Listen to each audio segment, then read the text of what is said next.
What's up, St. Louis? Jamal Mayers here. Want a chance to watch the Blues like an insider with me? When you become an annual STL Sports Central insider, you're automatically entered to win. We're picking 2 winners, each bringing a guest to join me in the Blues Alumni Suite for the game versus the Edmonton Oilers on Friday, March 13th. That's right, Connor McDavid. We'll have free drinks, heavy appetizers, and an unforgettable night of Blues hockey. Sign up now at STL Sports Central, and I'll see you at the game. All right, thank you, Jammer, and welcome to the Randy Karraker Show here at STL Sports Central, presented by DraftKings, where the crown is yours.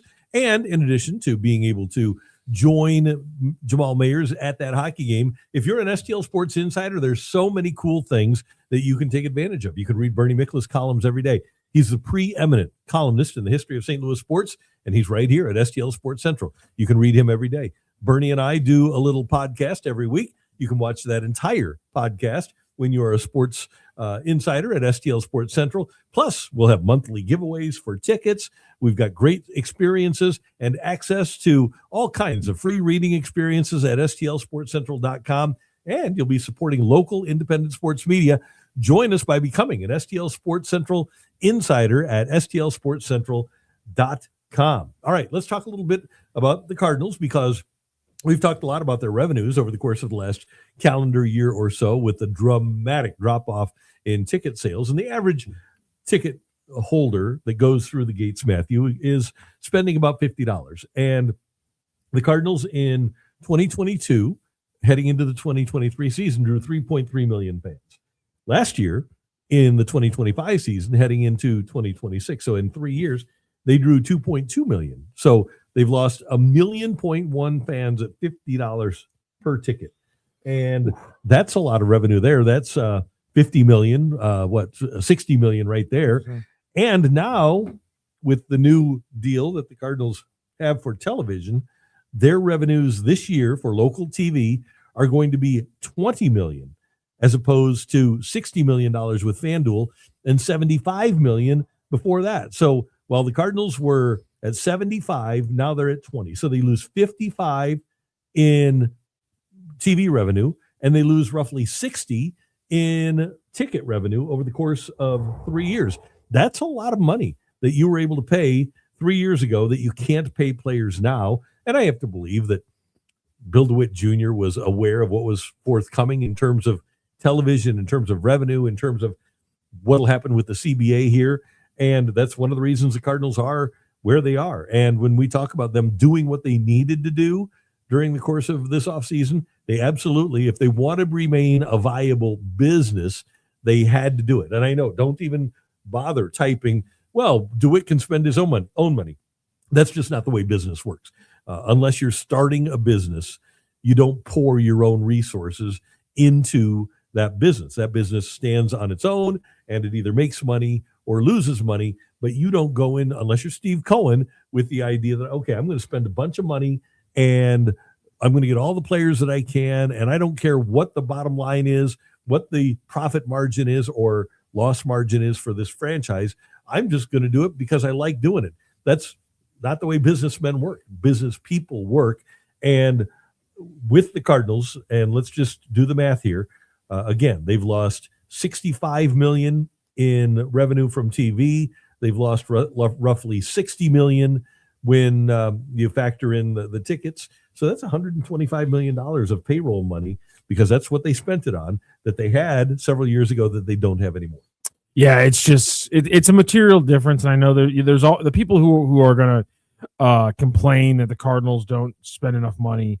They're not going to be satisfied that this is a logical reason why they're going to have to spend less money, that the payroll is going to be below $100 million for the first time since 2010. Like, those are just facts that people are going to be pissed off about. I mean, you're hearing yourself, aren't you? No, I am. I don't know why this is what I'm sorry, guys. This is what I said. I apologize. You have to deal with some stuff here. Yeah, my apologies. So listen, those fans are always going to be mad. It's fair. I understand that. The economics of baseball have changed a lot since 2010. You're not going to be able to survive with a payroll similar to something from 15 years ago. But this is a rebuilding year, and it's kind of hitting at a good time because they wouldn't have had the money to really spend to retain the roster they had or improve on the roster they had to try to compete. So, it's not great. It's not going to be fun to watch a lot of losses, but at the same time, at least there seems to be a plan to get back to the top. They have the second ranked farm system in some people's rankings right now. Pirates have the number 1, the Brewers have the number 3. So you're still behind the 8 ball a little bit when it comes to the division. Even it's not going to be the shortest or quickest rebuild, especially now with the fact that there's only this amount of cash coming in, and it's probably going to be this way at least until 2028 when MLB redoes their TV deal, and then everyone hopefully gets a bigger amount of money. And Skyboy has a couple of comments here. Number 1, they get subscription money. Sold 131,000 subs last year. Yeah, we're just talking about the revenue generated. We're talking about the $75 million 3 years ago versus the $20 million that's available. And yes, they did sell subscriptions last year at what was it, $19.99 a month. And it was, I think it was the same. Was it $99 for the year, $100 for the year? So, but they weren't selling enough at 131,000 subscriptions, and I didn't have that number. I appreciate you giving it to us, but that doesn't add up to $60 or $75 million. You just don't get that out of the subs. And then Skyboy also points out that if the only way a team can be decent is for the owner to pay payroll out of their own pockets, then no one will want to own the team. Well, that's why you have to look ahead. And as Matthew just said, you've got the CBA coming up where the hope is that there's a level of cost certainty with your payroll and a level of revenue sharing among the teams that gives everybody an equal opportunity to win and puts a premium on intelligence. Right now, and not saying the Dodgers aren't brilliant or the Yankees aren't brilliant, because they have a lot of smart people, more smart people than most teams. But the Yankees and Dodgers are able to do things that the Cardinals simply can't, and that's borne out by the fact that the Dodgers have a higher payroll than the Cardinals have revenues. And there's no way that Bill DeWitt is going to offset that, because he's also got 400 employees down at Busch Stadium, right? He's got, well, not all at Busch Stadium, but he's got minor league coaches and a lot more of them now. He's got front office people. He's got analytics people. He's got PR people. He's got a lot of ticket sales people, things like that. And so my thought here is that even if Bill DeWitt would pour his fortune into paying the Cardinal payroll, and I don't know how much money he has, but if he wanted to put $1 billion of his dollars into the Cardinal payroll, are the Dodgers going to go out and do more? I kind of get the feeling they are.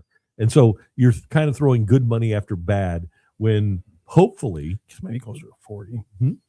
I guess the deal might be going down by another 20, so it might be closer to 40 instead of 20 million. Okay. But still, 40 million plus the 60 million, that's $100 million that you had 3 years ago. Either way, that you don't have now. It's a massive hit. And yeah, I mean, the bottom line is they got to rebuild the team with youth. They have to be smart in the contract extensions they give out. We've already talked about the numbers for Mason Wynn, Alec Burleson, Ivan Herrera, so on and so forth. So, yeah, they have to figure out how to build small. And also, Bill DeWitt III was on TMA yesterday, and he talked about getting together with the Blues to figure out something local. So maybe there could be more money before that 2028 when everything's got to be redone. Bottom line, they got to figure things out until then. Yeah, and I just don't know, because I believe, if I'm not mistaken, MLB Network and NHL Network, who used to be under the same roof, I believe that they have been separated. If not, that's on the way. But I think MLB, I think Rob Manfred wants to have like his sport under the TV umbrella of MLB. And hey, we get another chat here, and we appreciate it. I don't know why they can't create their own network. They have the TV market size, and they could show the future in the minors, plus make deals for St. Louis City SC and the Blues, and possibly the OVC. Well, there's only so much that you can sell. And I don't know if the Ohio Valley Conference is going to be a needle mover financially here in the market. Yeah, you could try to put that all together, but the question is, does St. Louis University have the financial clout, wherewithal, to be part of a network like that? Are they going to put the money in? Are they going to help sell? What is their role in this? And again, I think you have to go back to the bosses at MLB And Bill DeWitt has a lot of respect for Rob Manfred. He helped him get hired. And I just think that is something that DeWitt is first and foremost going to do, and that is listen to Rob Manfred and what he wants. I mean, I think also it has to I think we talked about this too, like just the overhead. Yeah. Just making your own network it's a lot. Like, and to your point, Joe, I mean, if you can get STLSC, which obviously you're not gonna be able to get STL City because their whole Apple deal and single entity and all that stuff. You get Blues, you get SLU. It helps with some of the overhead, but still, that's it potentially has a higher ceiling. But again, if you're the Cardinals, you're playing it a little bit smart, and you're just trying to make it until the new deal with MLB. And then, like we've been talking about for like a couple years now with Greg Amsinger about what MLB TV can do with it all. And then eventually all these teams are going to have to get together. Like I said a couple days ago, it'll be fascinating to see what happens with the Braves as they are going out on their own. But Atlanta's, in a different situation right now than the St. Louis market.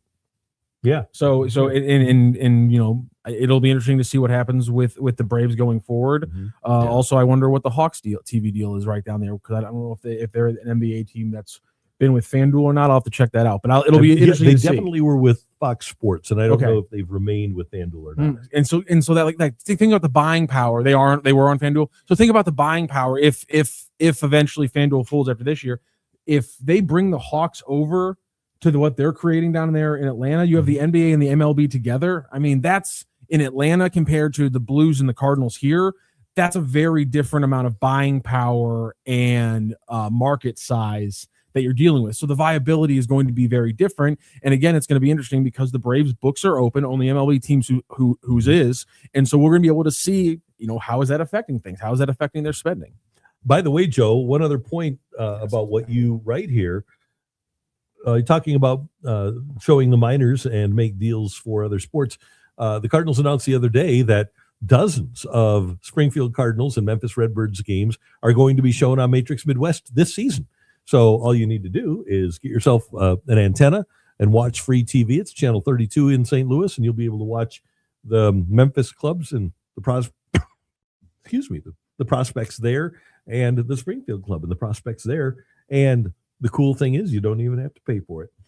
Yeah, I think it'll be fun. I've never been one to watch the minor leagues that deeply. I like reading about it, but it's hard to find the games sometimes. So I love that there's a local option for it, because as we did in our Youngry Birds draft, I'm expecting a lot of people to make impacts, if only for short periods of time and maybe not until late in the season. I'm expecting a lot of Redbirds to make an impact with the Cardinals. Well, and just think about it from this perspective. I got to get rid of this little cough. Sainz is pitching tonight. I'm going to watch Sainz pitch. Oh, that'd be fun. Matthews is pitching tonight. I'm going to watch Matthews pitch. That'd be fun for you. Right? Liam Doyle's going to pitch. I'm going to watch just the pitchers. And that doesn't even include being able to watch Blaze Jordan play or all of the Baez's, both Baez's.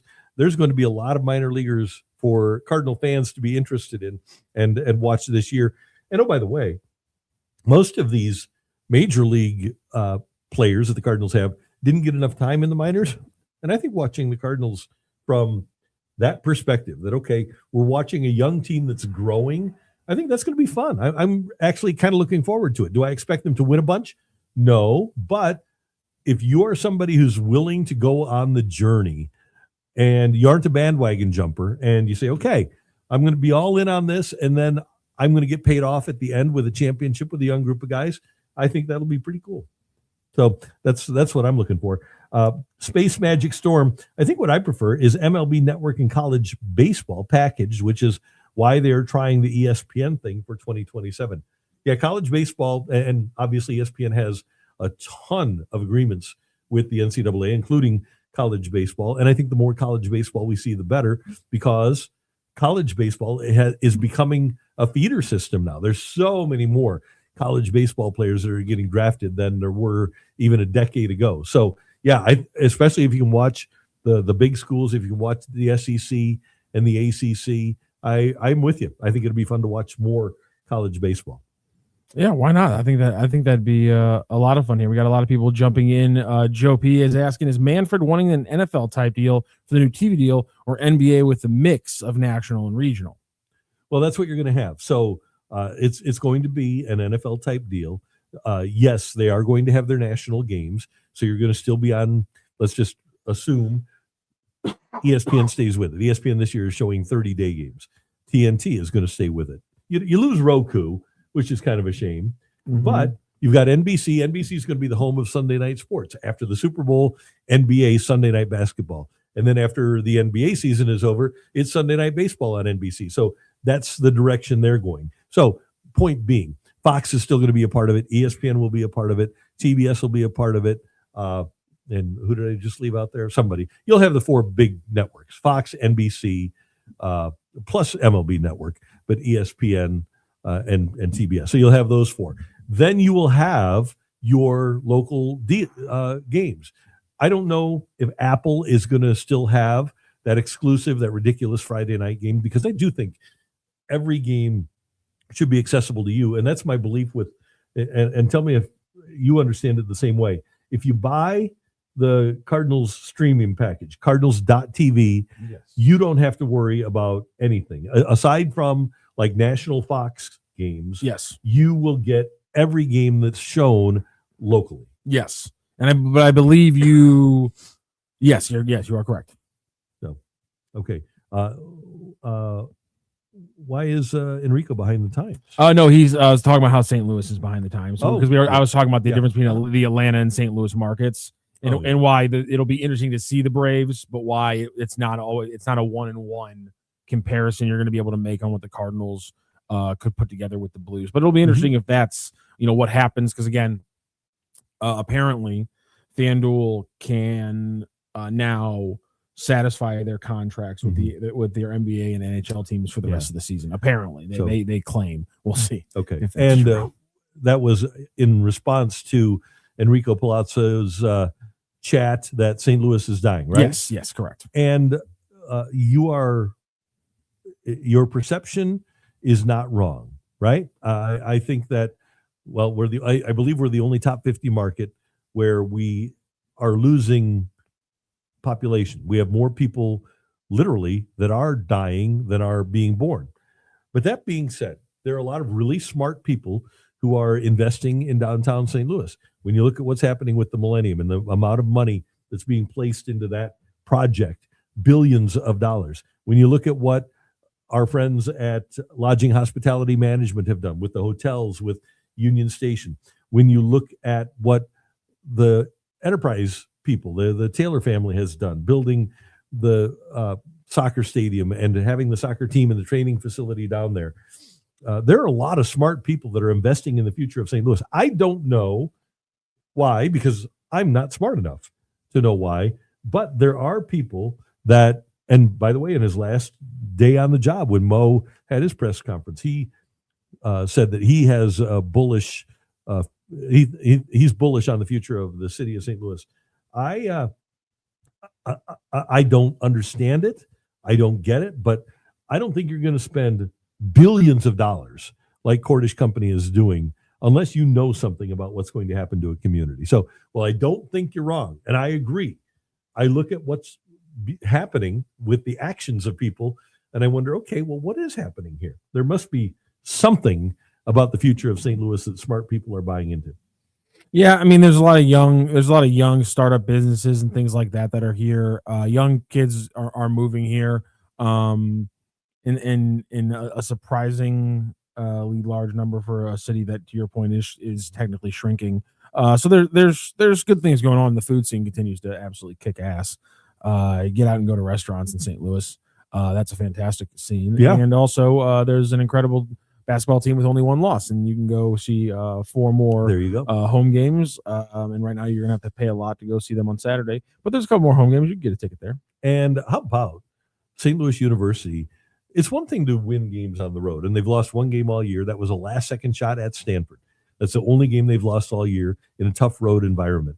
But how about the fact that they aren't just winning road games, but they're blowing teams out on the road, and it's not easy. I know they're making it look easy when they're going on the road in the conference and they're winning by 10, 12, 14 more points. That is not an easy thing, and it's a really unusual thing that SLU is doing here. Especially because the last three weeknight games on Tuesday nights, two of them which have been away games, they've actually been down in either in the first half or at half, or both, obviously. Duquesne, GW, and now Davidson, struggling in the first half in all three of those games. Well, the Duquesne one was more of a collapse in the second half, at periods, I should say. But the GW and the Davidson game down both. So these weeknight comebacks from these double-digit deficits in the first half are absolutely incredible. And, they haven't – one of the reasons it's working is because they're shooting the lights out. It's unbelievable. John Rothstein pointed out, I think it was over the last 4 games, they're 60 for 119.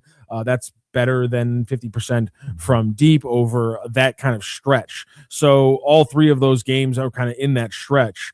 And there's always been one person who's been able to get hot. And that's what happens when you have 9 guys who are consistently contributing.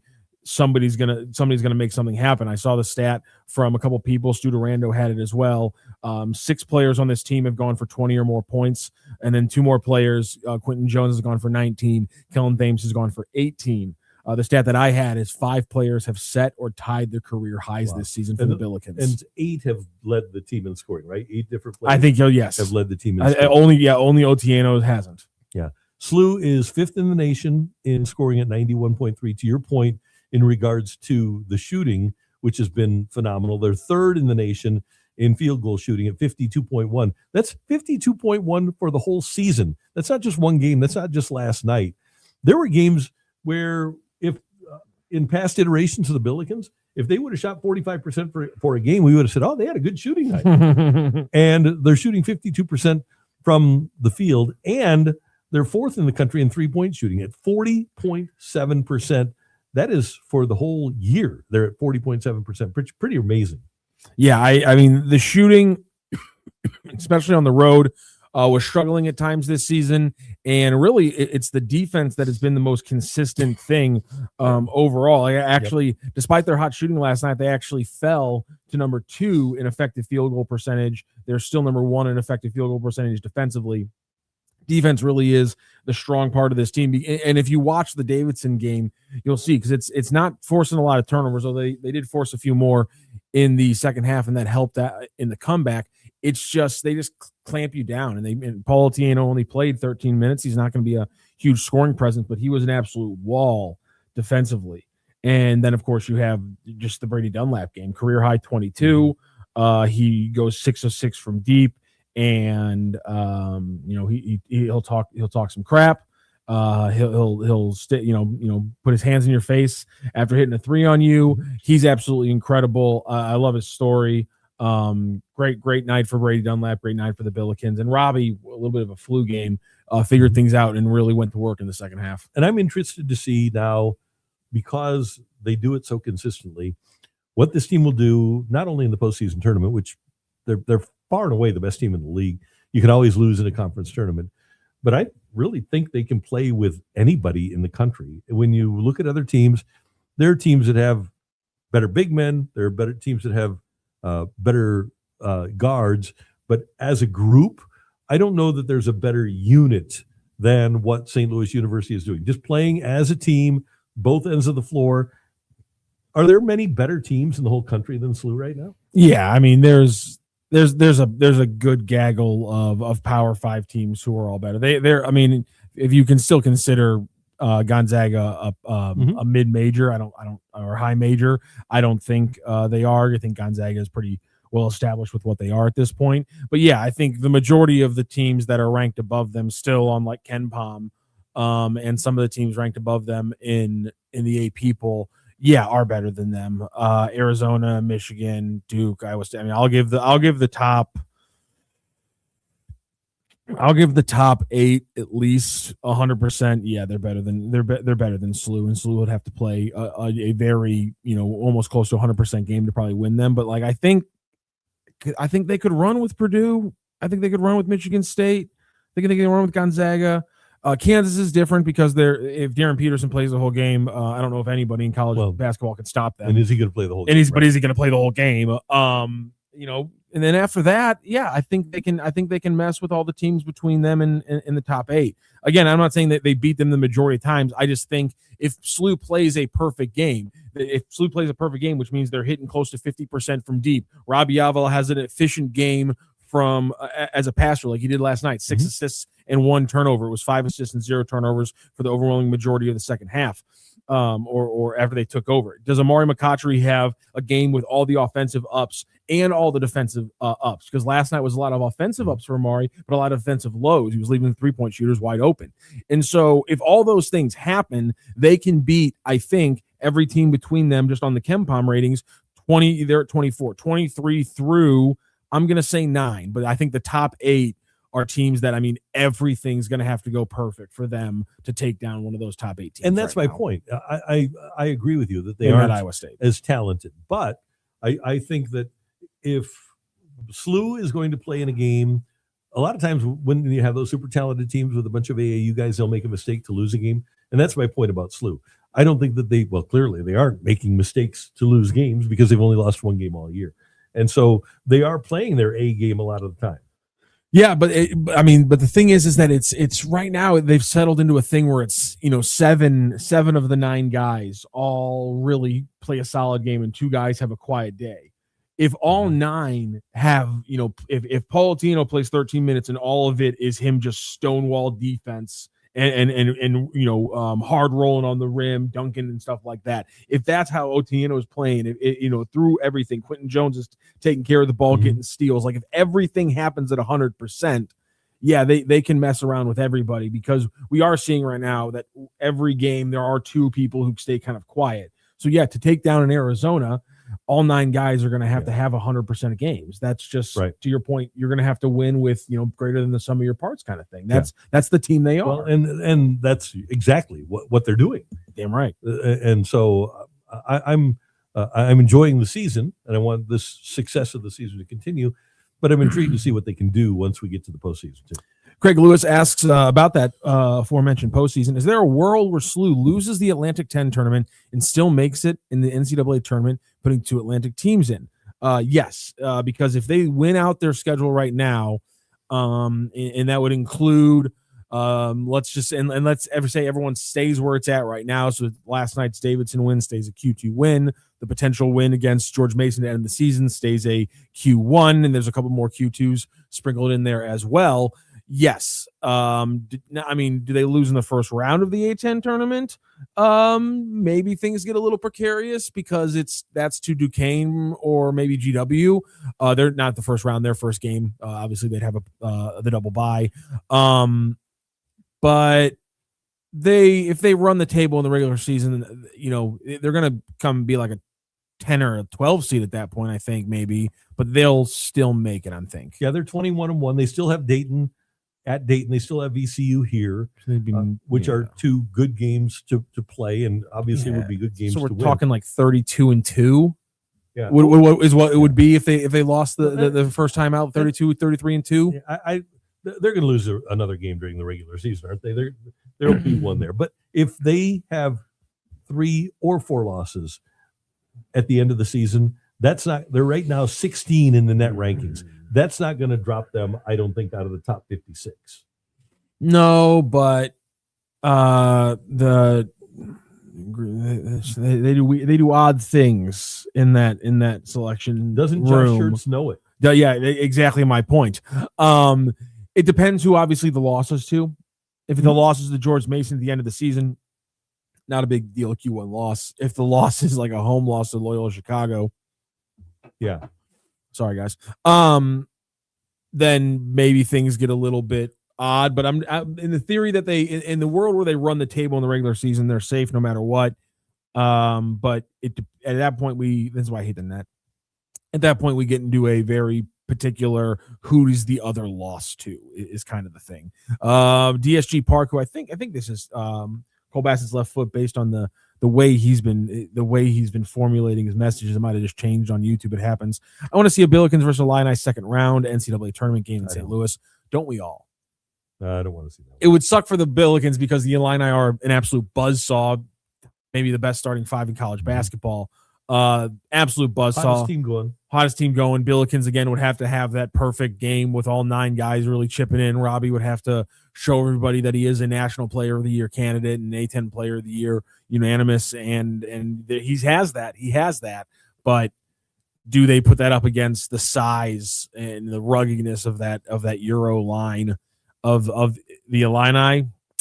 It's a tough pull early in the tournament as well. All right, you've got Super Bowl 60 coming up Sunday in Santa Clara, and Super Bowl 60 deserves a sportsbook built for the moment, and that sportsbook is DraftKings Sportsbook, an official sports betting partner of Super Bowl 60. It puts you right in the center of the biggest game of the year, and when everything can happen during the Super Bowl, DraftKings has your back with early exit protection. If a player goes down in the first half, you still get paid out in cash immediately once your bet settles. And there's so many cool novelty props at DraftKings Sportsbook right now, Matthew.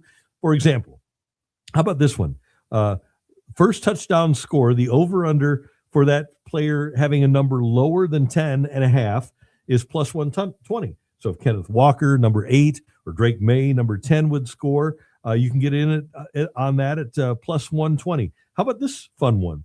Seattle Seahawks to attempt to pass from on or inside the New England 1-yard line. Wonder where they came up with that idea. Interesting. Yeah. And that one is right now at plus 550. Interesting. If you want to bet on that. So many fun bets to make. All you need to do is download the DraftKings Sportsbook app. And if you're a new customer, you can bet just $5 and get $300 in bonus bets once your bet wins. Download the DraftKings Sportsbook app now and use the code STL Sports right there on your screen. That's code STL Sports to turn $5 into $300 in bonus bets if your bet wins. In partnership with DraftKings, the crown is yours. Gambling problem? Call 1-800-GAMBLER. 21 plus, physically present in Missouri. Eligibility and restrictions apply. Bet must win to receive bonus bets, which expire in 7 days. Minimum odds required. For additional terms and responsible gaming resources, see dkng.co/audio. Limited time offer. All right, so I get a notification from the Blues today, and the only thing I could read is that Blues acquire. That was at the very top. So I was thinking, oh, my goodness. That's the wrong way. That is. But so they have made a trade. They traded Nick Bugstad. Nick, we hardly knew you, by the way, and he is on his way to the New Jersey Devils. And so the first domino falls, a mid-round pick and an AHL player. And I would guess that there are other moves that could be forthcoming here. Rose and Bleu. Oh, the kid they got, Rose and Bleu. Bleu. Very, very French Canadian name, which are always very fun to say. I wonder if he knows Carbonneau. I mean, yeah, he might. I mean, it's standard. You expect it. He's got a nice, manageable deal, easy to fit under the cap. Trying to make things happen. Nice little third, fourth liner for anybody else out there. I would expect a similar deal for Pius Suter to come, maybe not before the Olympic freeze, but at some point before the trade deadline. No reason not for Pius Suter. Low deal, 2 years. Improves your third or fourth line for a team trying to make a run. Continue the ball rolling. No reason. There's no reason to have those guys. Right. Just keep on shuttling them out, and prospects, Robbie, and Fabry, and you've got Berggren. So people that were here at the beginning, like Bugstad. And by the way, Thomas Bordelot and a fourth rounder come back from New Jersey. And Bordelot is headed towards to the Springfield Thunderbirds. He's played 35 games this year in the minors, so he's kind of a bit player. But you were able to get Bugstad off of your books. The other guys that you mentioned, Sonny, I think if Sonny is healthy, he's still valuable for a team that's in the hunt. Yeah. And same thing with Pius Suter, who had a great year last year, but is not what the Blues expected him to be. But when you look at what's happened now, the fact that you've got Dvorsky, or the fact that you're playing 89 at center now, I just really look at the way the Blues are set up as they don't need Pius Suter. And if you can get a pick for him, take it. Yeah, it's kind of like the Cardinals, where it's not like there's a ton of ready right now depth, but once they come back from the Olympic break, they can bring Otto Stenberg back up for the rest of the NHL season. So there's Otto Stenberg's playing time. post-Olympic break. That's exactly what you need to do. There's not a lot of guys, but a guy like Stenberg needs time. Obviously, if you were looking at this long term and you had to force Stenberg in the lineup, you could then sit Fabry or Bergeron. No offense to them, but that opens up a spot. That's nice. Just keep on making the churn, like you said. Once they trade the defenseman, why not see if Juracek can make a run? And our buddy Mike Meyer checks in with the Blues at 20-27-9. Moving Bugstad clears next year's money and brings in Thomas Bordelot, who likely profiles as an AHL depth but offers scoring touch in Springfield. I wonder if, and you just made that comp, and I think it's a reasonable one between the Cardinals and the Blues. I wonder if Mr. Stillman and the ownership group will be as inclined to spend to the cap when they're in the midst of a rebuild, or and obviously they're spending now, and they're spending on Kyrou, and they're spending on Buchnevich, and they're spending on Thomas, and they're spending on, but they aren't paying a superstar. I wonder if they might be more of a between floor and cap team rather than play the cap. You know what they say about the two sports that play 82 games? What? If you suck, don't pay a lot of people.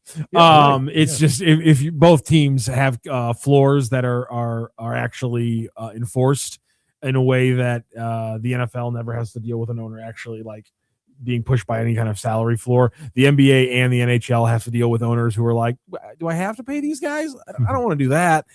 We suck so much. I need first round picks and low payrolls because no one's coming to watch my crap team. There's no need to pay guys, stay above the floor, play your young guys, accumulate draft picks, and play for the future. Yeah. And I think that's exactly where the Blues are. They aren't getting rid of their coach. And I really think now, and I hear this from a lot of people when I'm out and about talking to people, and Bernie has brought this up, and we've talked about it. This is the third coach now that this core is playing poorly for. At some point, it's not the coach anymore, right? At some point, you have to look at the guys that are playing for the coach. They got Craig Berube whacked. So they got Drew Bannister whacked. At some point, you do have to fire the players. Yes, exactly. And we always say, you can't fire the players. Well, there's a point where I guess you do have to fire the players. Yeah, right. And I think they just need to make some not the first dramatic changes with this roster. Not the first time in Blues history that they fired a coach because players didn't like him and then eventually had to fire that player. Right. Yeah, that's happened before. Yes, it has.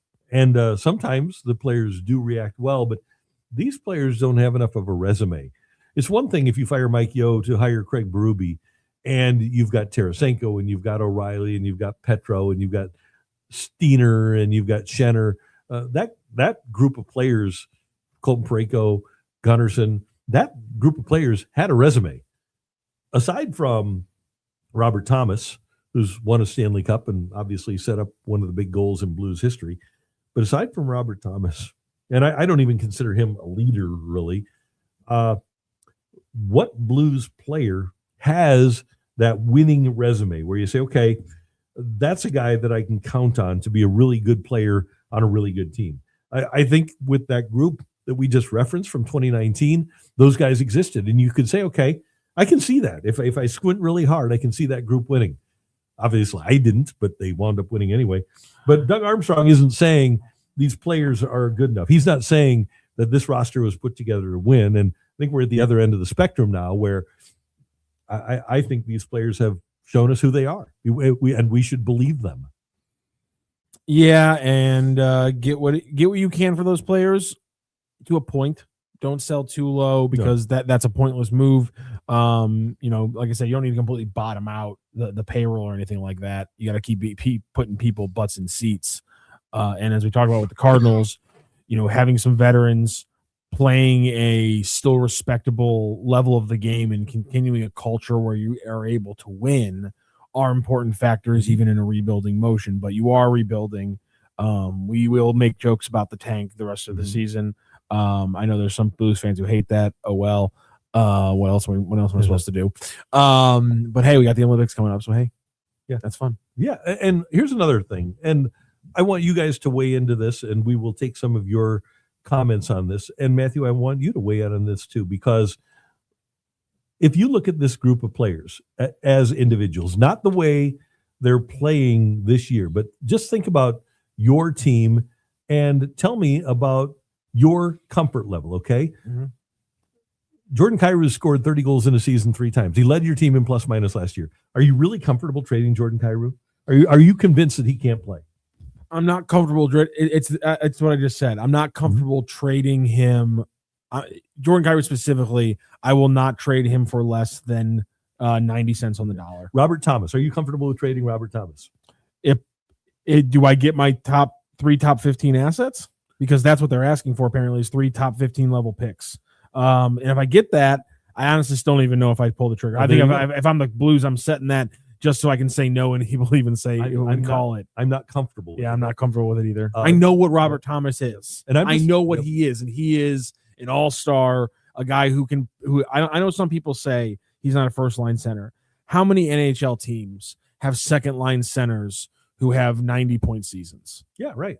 Like, yes, it exists. I know, there were some runs there when the Capitals were at the top of the world, and when the Lightning were at the top of the world, and when the Blackhawks were at the top of the world. Yeah, sure. It happens every once in a while, but it's a rare thing, and so it's crazy when people tell me Robert Thomas is not a first line center. I feel like he is. He's been a point a game guy. And so, yes, I'm with you on that one. He's too young. The contract's too good. Okay, 27 and under players. Joel Hofer, you comfortable trading Hofer? No. I'm not either. Dylan Holloway, you comfortable trading Holloway? No. Jake Neighbors? No. I think we can all agree on that. Logan Mailloux? I hate good money after bad, but I gotta give him more of a chance. I gave up something for him. I gotta see what he's got. Hey, when we saw what happened when Hartford traded Pronger here, he's a smooth skater. Yep. It'd be hard. Usually the wrong way, but right? Still, yeah. It'd be hard for me because I'd be worried about what he can become. Snuggerud and Dvorsky, I think we can both agree, right? That they aren't that you wouldn't be comfortable trading Snuggerud or Dvorsky. Yeah, I'm not trading any of those. Okay, so guys. That's the group of Blues players under 27. Broberg? I know there's people out there that. Do you say Broberg? Obviously, it's a no. Well, yeah, but Broberg, because they just signed him and we know that he's not going anywhere. Fair point.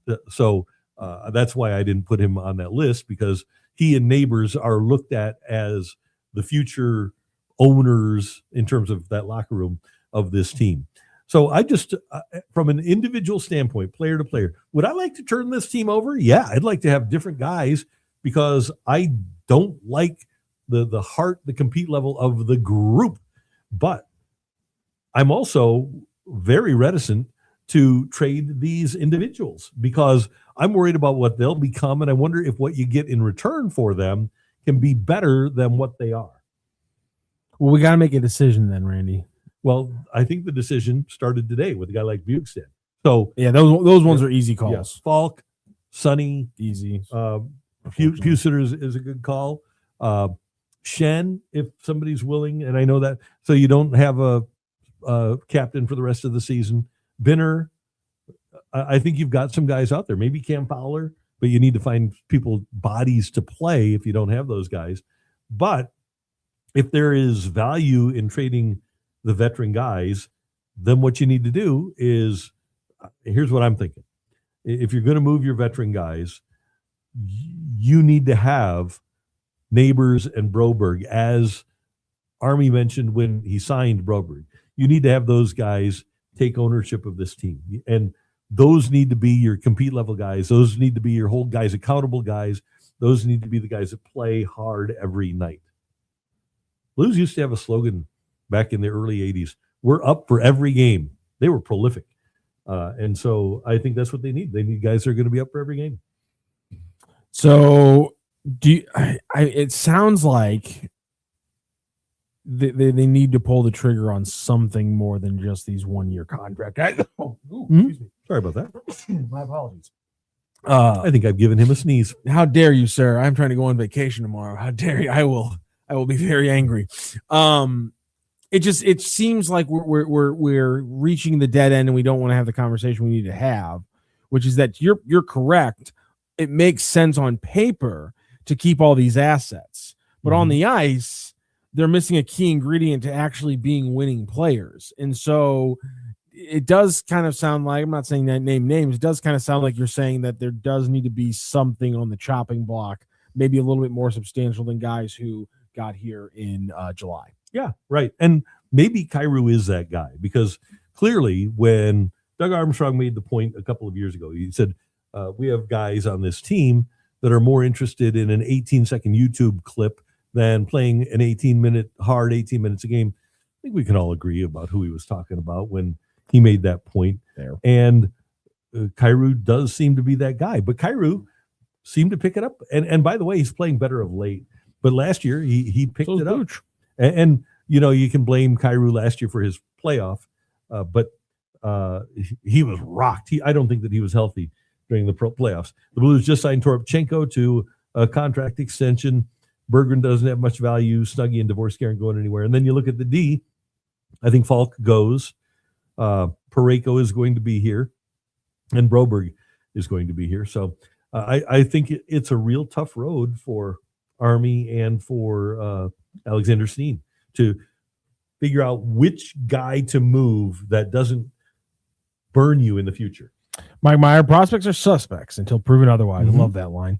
The Blues have talent on the ice, but moving Kyrou/Thomas just for change sake is not the right move. Need to get proven assets. Jay Roberts also says, not sure they need a complete rebuild. A change in top D pairing is a great start.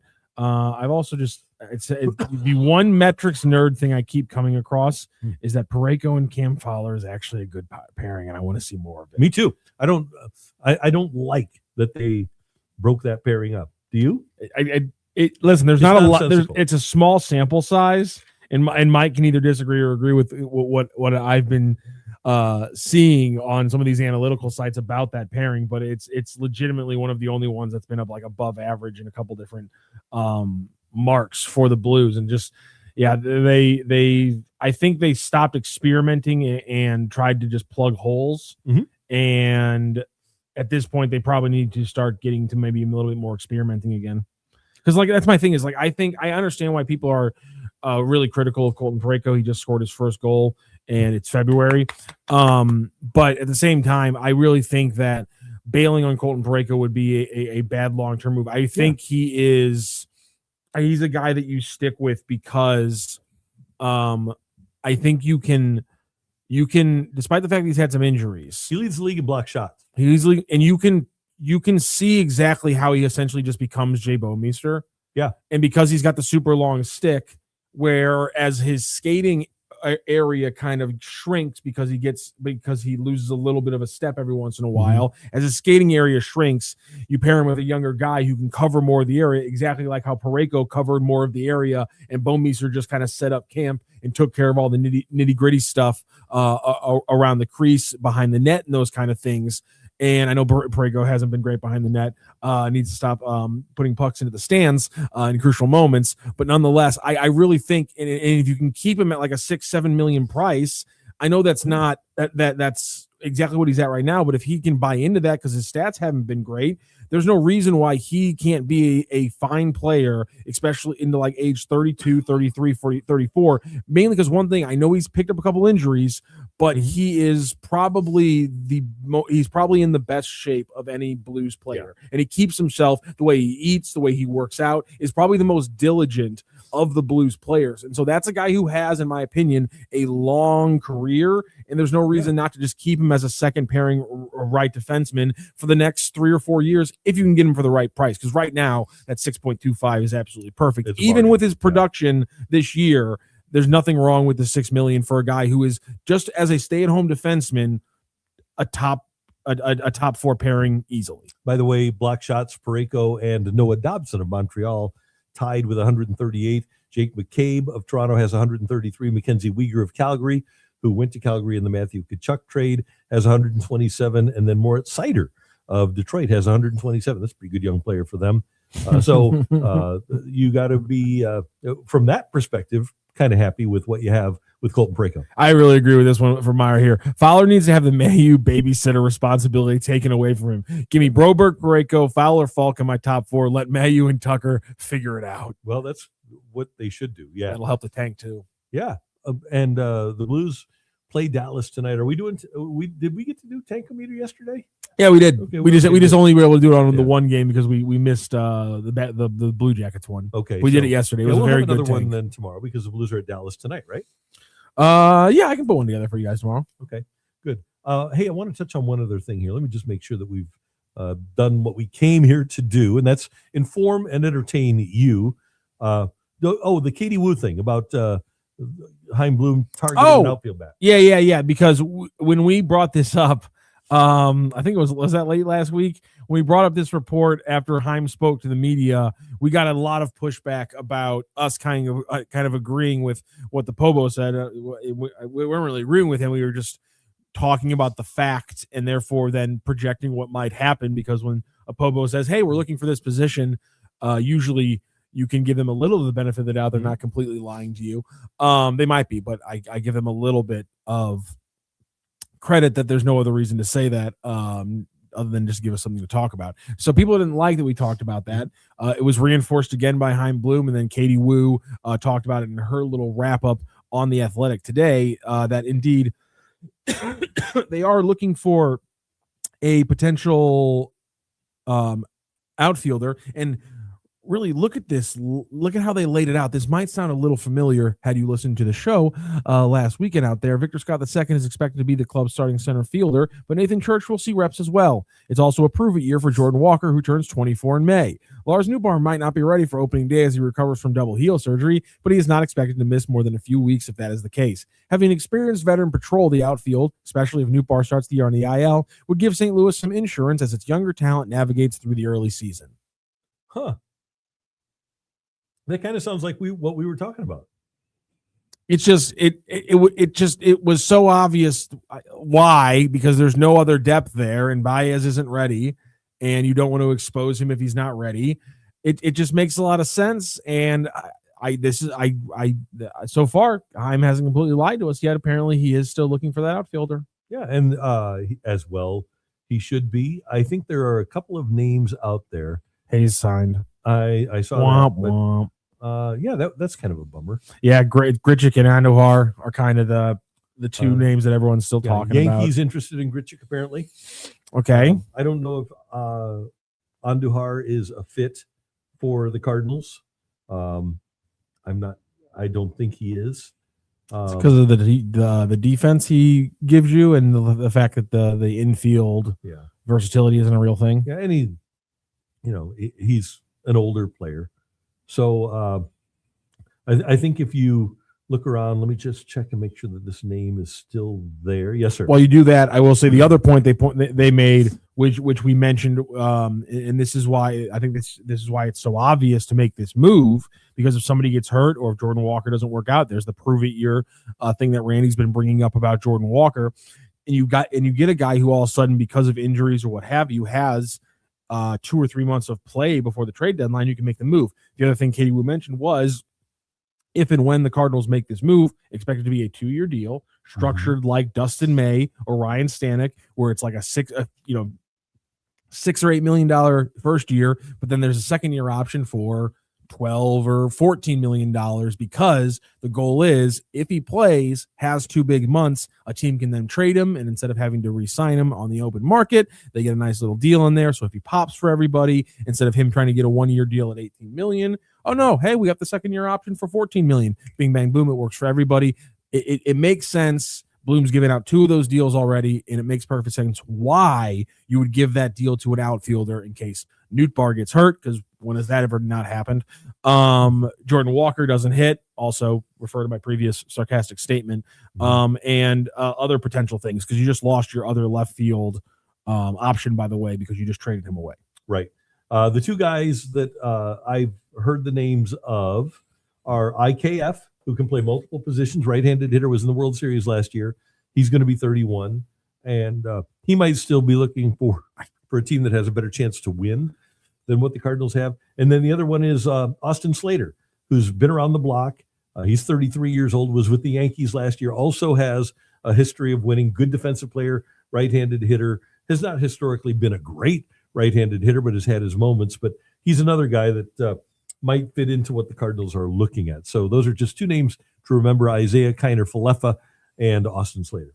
I didn't know it then, and now whenever I see his name, I'm blown away every time that Isaiah Kiner-Falefa is in fact related Ralph Ralph Kiner. Kiner, yeah, that's another good reason to have him on your team. You see the name, and you're just like, oh, Isaiah Kiner for left. You never like dwell on the Kiner in there and connect it to flipping Ralph Kiner. But yeah, he's related to Ralph Kiner. It's absolutely wild to me. You know what, Matthew? I always compare him to falafel. You know, the healthy food, right? I don't know why. I think falafel more than Ralph Kiner. Nicely done. Nicely done. I'm proud of you for that one. I appreciate that. So, and let's just take a quick look because tomorrow is the trade deadline. Oh, how about this? How about the? I saw. By the way, guys, he went to the ESPN homepage and a picture popped up, and Randy went, "Oh, I need to rant about this." Well, it's not a rant. It's just that Anthony Davis gets traded to Washington today, street clothes, who is not playing now. He's got a hand injury. He's always got some injury, right? But the Dallas Mavericks got more for Anthony Davis from Washington than they gave up, Randy, to get him. Randy, yeah. When over the course of about a year, you can turn Luka Doncic into Chris Middleton. You have to do it every time. But they also got 3 ones and a couple of twos. They did get 3 ones in and a the couple of trade twos back. as well. Unbelievable what disaster the Mavericks organization is. Really, ever since, and I know when they went to the finals, but since Cuban ceded control, it's been a disaster. And Giannis still hasn't been traded. The Adelsons are not. I'm not really a fan of what they're doing. If I'm being 100% honest, I'm not a fan of what they're pulling off there with the Dallas Mavericks. Yeah. An absolutely ridiculous trade. In fact, the NBA trade popped off like crazy. We were just talking, kind of comparing everything to the. We were comparing everything to the salary cap with the NBA and how it's kind of restrained movement. Well, nope, it is not restrained movement at all. The NBA has been going off today. It's been crazy. And the Arizona Cardinals have hired perhaps the NFL's least charismatic man in Nathaniel Hackett. He's going to be the offensive coordinator for the Cardinals. How would you like to be an offensive player and have that guy up in front of your room? That'd be kind of like having Scott Linehan up in front of your room. Oh, man, I didn't see this until just now. I know with all the layoffs happening at the Washington Post, they are also happening at MLB.com, and John Denton has been let go from writing for the Cardinals. Oh, that's a shame. That is an absolute terrible shame. We obviously had John as a guest on our show on the radio show and here on the Randy Karraker show. Denton was John's absolute best. Asked great questions, wrote fantastic articles, was always open for us for an interview. I love John Denton. He's the best. That's a bummer. That is. And with Katie Wu gone to L.A. and the Athletic not covering the Cardinals right now, Derek Gould, Lynn Worthy, Daniel Guerrero, all of those guys at STL Today, though they're going to be your source for Cardinal knowledge. And our friends here, Brendan Schaefer, yep. Always down at a lot of Cardinals games, and in fact, we're trying to get him down to more Cardinals games this year, so you can always follow our Cardinals coverage. Randy hangs out with some big wigs and learns the overall plan for the Cardinals organization over the next few years the other day. So Randy Karraker could have a little download about the future of the Cardinals here in the next day or so. It's right here on STL Sports Central. It's really unfortunate when we lose great coverage like the Washington Post and like the Cardinals coverage on MLB.com by John. But that's why, things like the membership service here at STL Sports Central, just watching, liking, sharing, subscribing here to the channel. That's why those things are important, because it allows us to keep doing what we're doing. Yeah. And by the way, the Washington Post sports page was iconic in the business. It was one of the great all-time sports pages, and obviously had people like Tony Kornheiser and Michael Wilbon, who went on to great success in television. But Roger Angel was there. They've had just iconic people working for an iconic sports page. Thomas Boswell, just numerous great writers. And we'll talk about this with Bernie Miklasz, who grew up reading the Washington Post in his days as a kid in Baltimore. But really sad that the Washington Post has decided that they're going to stop basically turning out a sports page every day. And also, I'll have to say this. It looks like STL Sports Central might have maybe the last interview that John did as a beat writer for the Cardinals, because Ethan Hannaford had John Denton on STL Sports Central, it got posted earlier today talking about the Brendan Donovan trade. So if you go into the video tab, in addition to all our other incredible Brendan Donovan coverage, we have our interview with Danny Wexelman breaking down the return from the Mariners in Senja and Ty Pete. We also now have Ethan Hannaford breaking down the trade with John Denton right here on STL Sports Central. How about that? Thank you, John, for one last piece of content here on the channel. Yep, and we will, first of all, best wishes to John Denton. He's a great writer. He's covered the NBA. He's quite versatile, and he's a great guy. So hopefully he lands on his feet sooner rather than later. And just all our thoughts to all of these people today in the print journalism business that are losing their jobs. It's those are always tough days, and we're thinking about you. Absolutely. All right, that is it for the Randy Karraker Show here on STL Sports Central. We are presented by DraftKings, where the crown is yours. Let's make sure that we just don't have anything else here that we need to report. Nope, we don't. We'll see you next time here on STL Sports Central. And you're going on vacation. Yes. So tomorrow we'll have a show with you and Joe Roderick that will be live to tape. So you guys can react to that at 3 p.m. like usual. It'll be you and Joe Roderick. We'll have the usual Bernie Miklasz episode go up on Friday. Also on Friday, you and Grant Salzman, who does excellent coverage for all things Mizzou here at STL Sports Central and KLIS. He also is a big Billikens fan. Mm-hmm. So you and him are going to talk a little Billikens, Mizzou Tigers, and Fighting Illini, because, of course, they are the top-ranked team in the area, if you will. So we'll have a little college basketball show on Friday as well. All right, looking forward to that. And we will see you then on STL Sports Central. So long, everyone.